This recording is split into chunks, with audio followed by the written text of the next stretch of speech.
বহুদিন পর একটা সানডেতে আমরা দুই বোন বেরিয়েছিলাম একটু খাওয়া দাওয়া সারতে।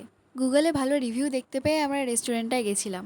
ওখানে খাওয়া দাওয়া করে বুঝতে পারলাম খাবারের কোয়ালিটি সত্যিই খুব ভালো।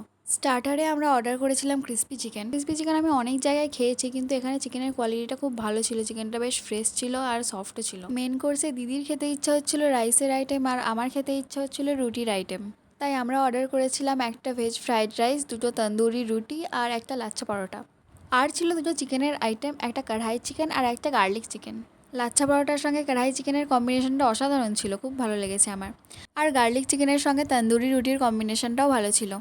দিদি আবার আমার থেকে একটু ট্রাই করে বললো ওর তন্দুরি রুটির সঙ্গে কড়াই চিকেনের কম্বিনেশনটা বেশি ভালো লেগেছে। পরে আমিও দিদির ফ্রাইড রাইসে একটু ভাগ বসিয়েছিলাম।